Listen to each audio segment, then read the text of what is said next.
Hi, welcome back for True Colors audiobook. This is chapter 29. In the last episode, Cassie managed to maneuver her way to and around Richmond after a visit to the dental surgeon that was arranged by Justin. It wasn't easy, but the difficulties were no match for her determination.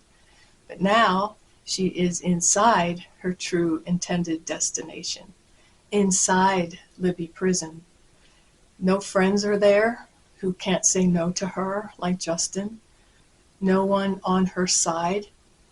No one to come to her rescue if her plans fall flat. So let's listen and watch to see how her rather flimsy plot pans out. True Colors, Chapter 29. Upon Justin's departure from the building, I immediately found myself sandwiched between two guards.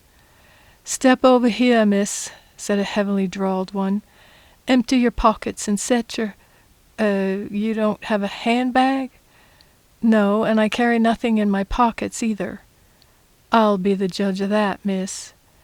When asked to sign the visitor's log, I remembered my promise to Justin and simply put an X on the lines for my name and for whom I intended to visit. "You can't write?" the second guard asked smugly. I handed him the pencil. "Would you write it for me?" His eyes fell to the log. "It'll stand as it is." I had thought as much. Two hands took hold of my shoulders from behind. I whirled and knocked them away. "Look, lady," the first guard stated firmly, "this ain't no church social you're at. You get searched, you go in. You come out, you get searched again. That's how it is." "You could have given me some warning." "Oh, well, excuse my manners." "Yeah, Connors, you ought to be ashamed of yourself for groping at a woman of such high estate." They eyed my worn dress and equally worn complexion and began to snicker. "Now, lady, remove your shoes." He examined them thoroughly inside and out. "Hold out your arms." I lifted my arms out to my sides. The one named Connors inspected the cuffs of my sleeves, then felt along both arms up to my shoulder. He gave similar scrutiny to my collar. His hands plunged into my dress pockets. He felt around my waist and down the seams of my dress, then proceeded to the hem. Did I want to go in this badly? Was it worth it, considering I had no idea if what I was doing was of any value? The door opened and a woman entered. Both guards turned to look. Oh no, crazy Bet. She was small of stature and appeared to be in her 40s. Straying wisps of blondish curls framed high cheekbones and a sharp nose. Her eyes gleamed blue. Her dress looked more used up than my own, and her bonnet was worse still. She carried several blankets in one arm and a covered pewter cake platter in the other. "Hello, Bet," called the guard as if she were hard of hearing, and proceeded to take items from her and set them on a table. "Why, yes, Corporal Pull, yes, hello." Her nasal tone was irritating to the spine. Her head cocked to one side. She turned and began to mumble as if speaking to someone next to her, but there was no one. Connors continued his examination of my hem. As discomfiting as all this was, I felt only tremendous relief at that moment. I had nearly hidden the coded note in my hem, thinking it the perfect hiding place. Some inexplicable sense of doubt came over me as I was about to rip the threads, and I decided against it. I sent a breath of prayer upward.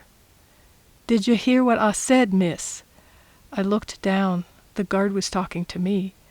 "I'm sorry, what?" "I said, lift your skirt." "I will not."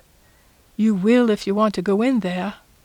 He gestured to the door that led to the prisoner areas. "And don't look so scandalized. Women's petticoats are among their favorite hiding places. I'm just doing my job." I stood motionless, now certain this daft scheme wasn't worth further degradation. But I had come so far and knew what I possessed was valuable. I could not turn back now. Slowly, I lifted my dress. Glancing over at the woman, I noticed that she seemed to consider her own body being searched as routine. She continued conversing with her invisible friend throughout her exam. I wished I had such a friend. Connors rose before me. "Open your mouth." I stared blankly. "My mouth? I gotta check your teeth." "Oh, for heaven's sake, aren't you carrying this inspector role a bit far?" "I've been told to check for fake teeth with wadded up pieces of paper inside. Folks go to great lengths to hide things, so we gotta go to even greater lengths to find 'em. Now, open up." He felt around my gums, had me lift my tongue, and shook each tooth to see if it gave. Afterward, I was unsuccessful at ridding my mouth of the nasty residual taste, twice in one day. He asked his colleague, "I'm 'bout done, Poole. How about you? I reckon they can go in together." "Just checking out the cake and these here blankets." I let out a long breath to release the near-choking tension consuming me. I walked to the door, excitement and apprehension vying for supremacy within me. Colonel Rose was in this building, on the other side of this door. "Hold on, lady," Connors called. "I said I was about done." I turned, trying to cover my anxiety with a mask of impatience. "What now?" "Take down your hair." "What? Why?" "Unpin your hair. I gotta inspect it too." I forced a smile and a chuckle. "Corporal, do you have any idea what a woman goes through or how long it takes to get her hair arranged just so?" "You're breaking my heart." I stood staring at him. "Take it down." Trying to still tremulous hands, I reached to the large precision-wrapped bun on the back of my head. My terror-stricken mind vainly attempted to figure a way to explain, without looking suspect, that I had changed my mind and wanted to leave. One pin was removed, then another. A section of hair fell. I nearly choked on my heart. An ear-shattering, clanging noise came from across the room. "My cake! Oh no, what have you done?" "I was just stabbing it with my knife like always," Poole bawled. "Don't blame me if you can't even hold on to a platter." Connor spun at the noise and surveyed the spattering of cake wedges and frosting on the floor. "I don't know which one of you is the lunatic." Hastily, I removed the remainder of hairpins and retrieved the disc and note from beneath the bun where they had been secured. Where do I put them? Connors shook his head in disgust over the mess on the floor, then took a step to turn back to me. Quick as thought, I slid the items into my dress pocket with one hand, and with the other twisted my hair once around my fingers and held it up behind my head. When he finally turned, I unwound it again, let it fall, and shook it out several times. He walked behind and combed his fingers through sections of it. "All right, you're clean." "Oh, my cake," Crazy Bet chanted repeatedly as she replaced a couple of fallen cut squares onto the cake platter. "The frosting is my secret recipe, and now look at it." "It's slop," Connor spat, "just like your brain. Now let's go." The distressed but compliant woman joined me at the door. "It's my secret recipe." Connors unlocked the door and removed the metal bar. I could no longer restrain the trembling within me from showing outwardly. The woman placed a steadying hand on my arm. "Don't worry, honey. I can make more." The heavy door creaked open and Connor stood aside to let us enter.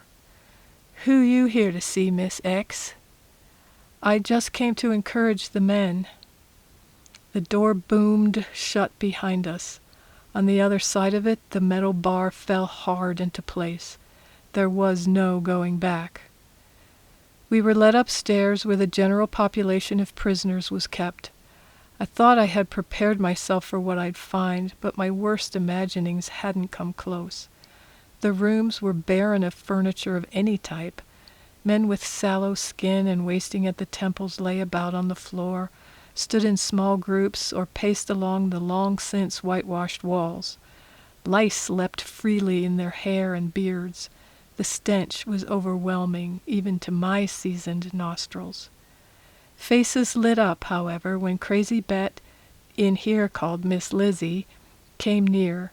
She was showered with smiles and goodwill. I, too, was instantly welcomed and made to feel appreciated and royal.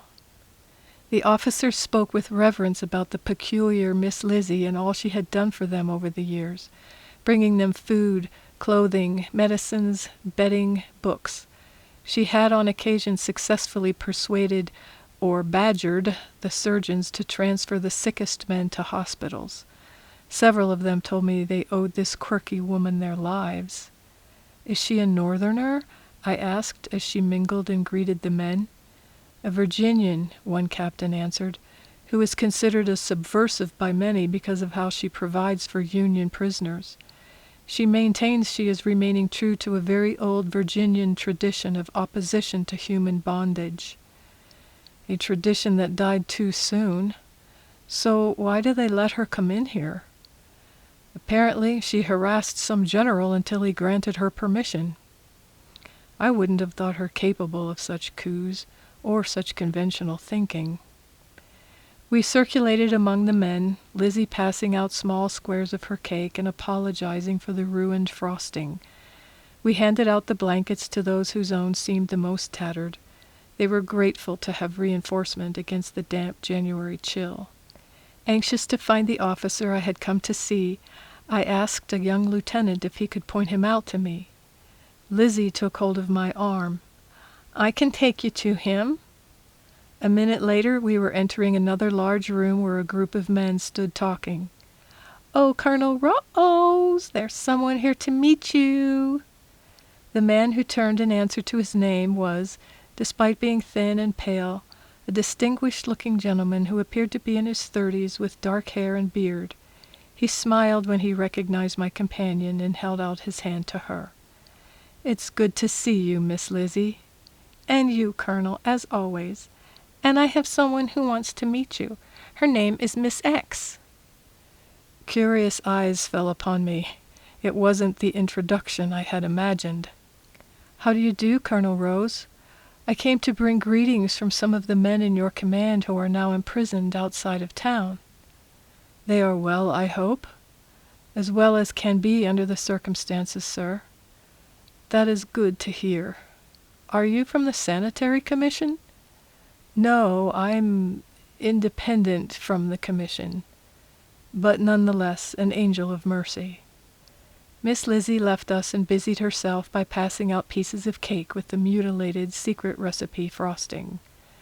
"So, Miss X, is there another name you go by?" "I'd rather not say, Colonel. I made a promise to someone." He canted his head and studied my face. After a moment he replied, "Then I won't ask you to break it." I looked about the room to check on the proximity of guards. One approached slowly, looking bored. As he passed, I made cordial conversation with the officer. We spoke of our mutual, and what now seemed very distant, homeland of Pennsylvania. I told him I had lost my cousin at the same battle where he had been captured, Chickamauga. The colonel related that the room in which we now stood was called the Chickamauga Room. Once the guard was out of earshot, I moved the conversation toward the reason for my coming. "I didn't come solely to bring you tidings from your men." "Oh?" I didn't know how to begin. I had gone through so much to see this man, had manipulated my way in, had barely missed getting caught, and now that I was in his presence, I felt embarrassed and as stupid as Eric accused me of being. "Well, there is one man in particular I believe you were familiar with, Colonel. His name was James Reagan."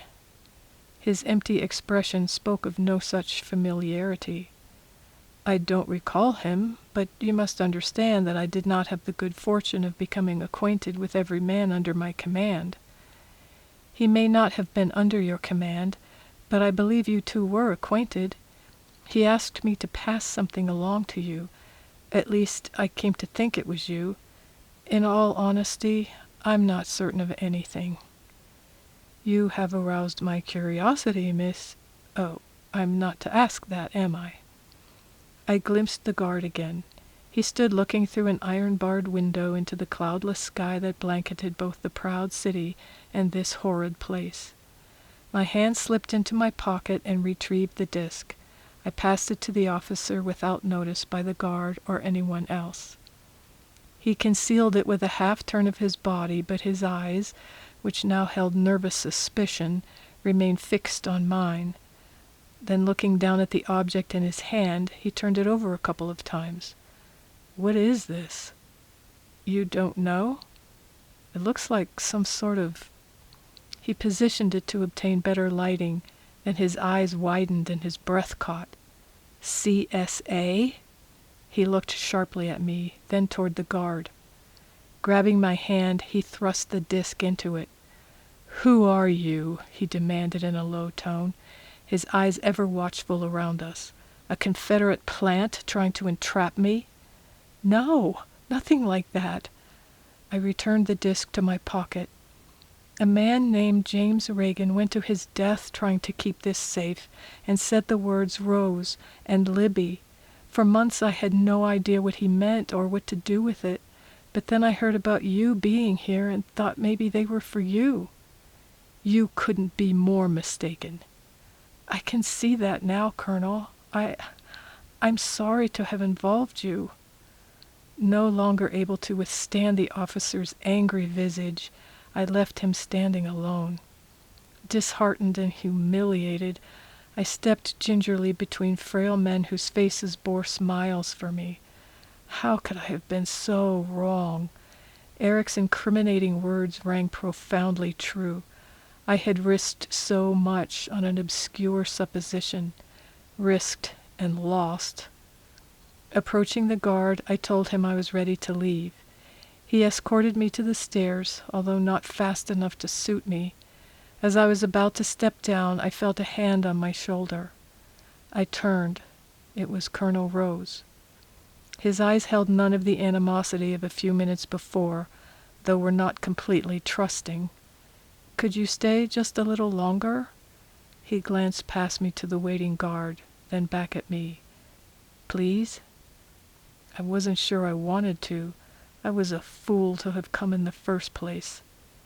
"Please." We walked to a windowless area of the room.